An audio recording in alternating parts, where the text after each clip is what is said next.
Hello fellow card slingers, the next Hearthstone expansion is upon us.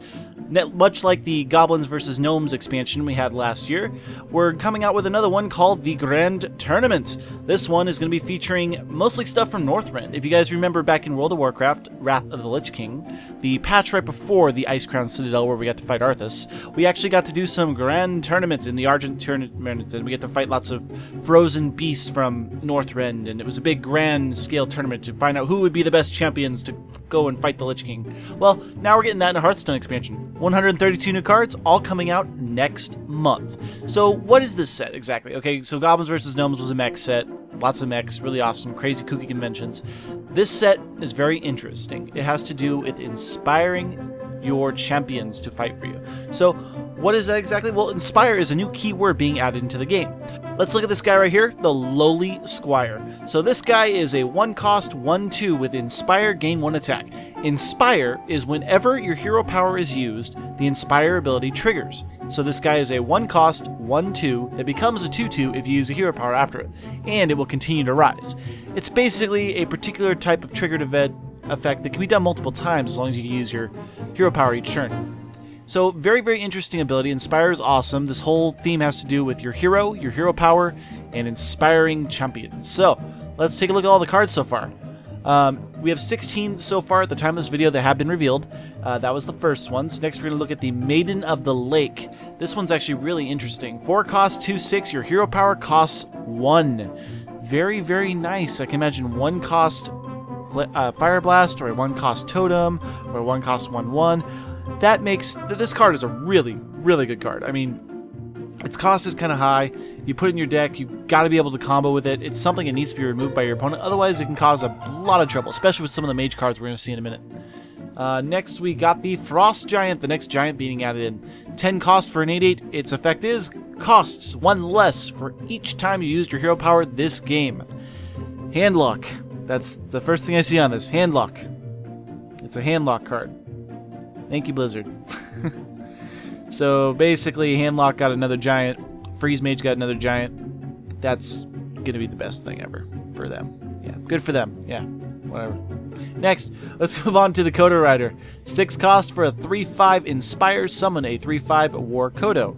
So you get your Kodo Rider, and if you use your hero power after that, so essentially it's, if you use your hero power also, it's 8 cost for 2 3/5s.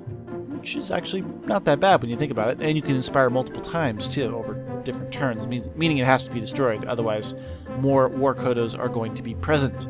Very, very nice. I like that card. Next we got the Nexus Champion Sarad.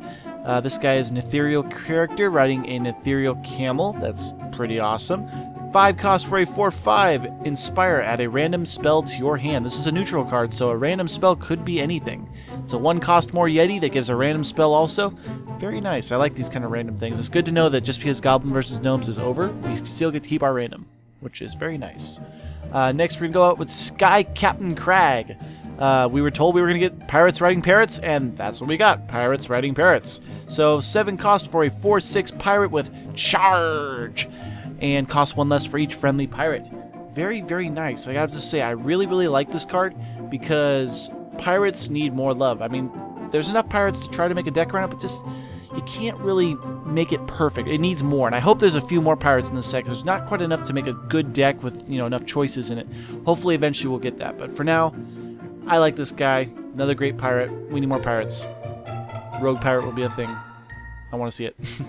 So next we're going to go on to a couple 100 cards that have been revealed. Let's start with Lock and Load. So this guy is a 2 cost. Each time you cast a spell this turn, add a random hunter card to your hand. Basically, they want to get hunters away from throwing out lots and lots of weapons and creatures, really, really fast creatures. So let's give them an alternative way to play that has to do with using spells. So use this card and then start throwing out your spells, all your secrets, all your little cheap spells, your hunter's marks. Get all of those extra hunter cards added to your hand. Very, very nice. Great way to replenish their hand too, especially since the Buzzard took a really nasty fall and has not ever really resurfaced. They kind of need a bit of draw and something that veers them away from the whole rush mentality. Next we got Ball of Spiders. 6 cost, summon 3 1/1 Web Spinners. I apologize for looking at the cards. These have been pulled from the show matches that were done, so it's not exactly the best looking cards, but still. 6 cost, summon 3 1/1 web spinners. For a beast deck, I think this can be very interesting. It's very, very expensive for what it is, but if you already run 2 web spinners, you have essentially the chance to get 8 different web spinners in there, which is pretty good. That's definitely something that it's mostly veering hunters away from too many slow creatures. Let's give them a few things that are a little more powerful, some things that are higher cost that make them veer away from other things. Let's look at a rogue card now. Poisoned Blade. This is a 4 cost 1/3 weapon, but using your hero power while doing this gives your weapon +1 attack instead of replacing it. So if you use your Dagger Mastery passive, it will turn this into a 2/3, or it'll turn it into a 3/3. It'll keep powering up. The more you use your hero power, the more powerful this weapon gets. So essentially you throw it down and then use your hero power. And so for 6 cost, you get a 2/3 weapon. Next turn, you use your hero power again, it becomes a 3/3 weapon, and then you continue to do that, and you can have a very, very powerful weapon for lots of clearing. This may actually open up for a lot more people running Oozes and Harrison Jones to fix it. Let's look at the Mage, because the Mage is going to be very, very scary. There are 3 Mage cards that have been revealed so far. Let's start off with their Secret. Effigy. Secret: when a friendly minion dies, summon a random minion with the same cost. I don't know about this one. This one's a little bit scary, but say your Leopard Gnome dies, you'll get a different random 1 cost minion, which it's more randomness for the Mage, and I'm sure we'll see Mages running it eventually, but we'll see. It could actually be a very, very good card. Next, we're going to go on to the Koldara Drake. 6 cost 6/6, a dragon, so we get some dragon synergy for the Mage, but you can use your hero power multiple times. Uh-oh. Mages, you can Fire Blast as many times as you like. And if you combo that with the Maiden of the Lake, you can use your hero powers as many times as you like for 1 cost. That's a little bit scary, to be honest, and this card is really, really good. I mean, Mages, I can see a lot of Mages run this card, but the part I'm actually most afraid of is this card with the next card, the Fallen Hero. Your hero power deals 1 extra damage. 2 costs for 3/2, but that is really, really good. Like, oh my gosh. So you get 1 cost hero powers with the Maiden of the Lake. You can use as many times as you want to deal 1 damage to anything. Turn 10, it's like ping, ping, ping, ping 10 times. That's, oh my gosh, that is absolutely insane. I love it. It's going to give the Mages something different and try to, I mean, to run decks like this, they'd have to take out a lot of really good cards. So having that is actually a really, really interesting thing. I'm actually kind of excited about this card. It's going to open up a whole new thing for Mages, and it could actually be a good thing. It could be really overpowered, who knows, but we'll see. We'll just have to wait and see. So the thing I'm most excited about for, though, is the Shamans. So the Shaman are getting some really nice totem love. They actually want Shamans to use their hero power. This whole theme of this deck is hero powers of the set. So let's give them some things that work with hero powers. So let's start off with the Totem Golem. 2 cost for a 3/4 totem that overloads for 1. It's a totem. It's a totem creature that you can just play from your hand, and it's actually got some decent stats on it. That's really good, and it's going to be pretty much a staple in the totem deck. So, and then if we look at the Thunderbluff variant, or sorry, Thunderbluff Valiant, like Eddie Valiant from Who Framed Roger Rabbit. So 5 cost for a 3/6 Inspire. Give your totems +2 attack. This guy is really good. You throw it down, 5 cost, boom. You play your totem ability, throw out another totem, all your totems +2 attack. Get them all nice and powerful. Totemic Might will also be running these totem decks too. Actually makes that card not useless. Much higher up on the radar. So this is a great card. Love it. It's great for totem decks.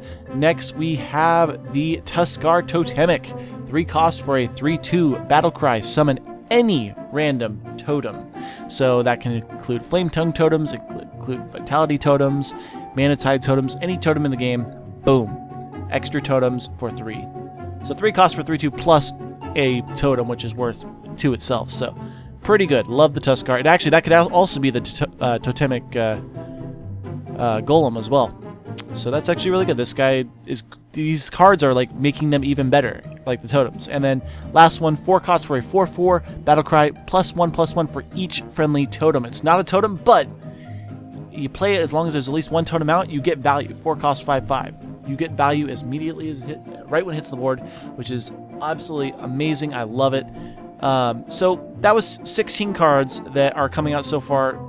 There's going to be more cards revealed. Make sure you go to Hearthstone.com and you can actually vote on which cards you want to see next. They'll reveal 2 Each day they'll have 2 of them up for review. You can actually go there and vote for the one you think is best, and they will reveal the next day which card that you guys have chosen to be revealed. There's 132 cards to be revealed, so that is a absolutely monumentous injection that this deck really needs. It needs a shot of adrenaline, a shot of something to keep this game fresh, because right now the decks are really, really stagnant, and I'm not enjoying the game as much as I used to. I'm pretty much logging in to do my dailies and the occasional tavern brawl just to have a little fun. But for now, this is going to be awesome, and I can't wait to jump into this. Oh, and one last thing. If you pre-purchase, available next week, you can purchase 50 packs for $49.99. You can pre-purchase 50 packs. It's not like pre-purchasing an expansion. You can pre-purchase the packs in a set of 50. I don't know if you can do this multiple times, but if you do, you're rewarded with a card back based on this grand tournament. You also get them for $49.99. So that's less than $1 a pack. Now, a pack can get the cheapest get down to, I believe, $1.19 if you buy them in the largest quantity available. I don't know if you can buy multiple 50 packs. I'm assuming you can only buy one pre-purchase week, but that's going to be definitely awesome, and I'm definitely going to jump on board there. And, of course, that won't be the only 50 pack that I buy, because I need to have all the cards. I'm a collector by nature, and I need to collect all of them. Thank you guys for watching. Subscribe if you like the content. About every week or so, I'm going to go through and talk about the cards that were announced from the previous week until the expansion hits Battle.net. Thank you guys for watching. Love you all. Have a terrific day, and we'll see you out there in Hearthstone.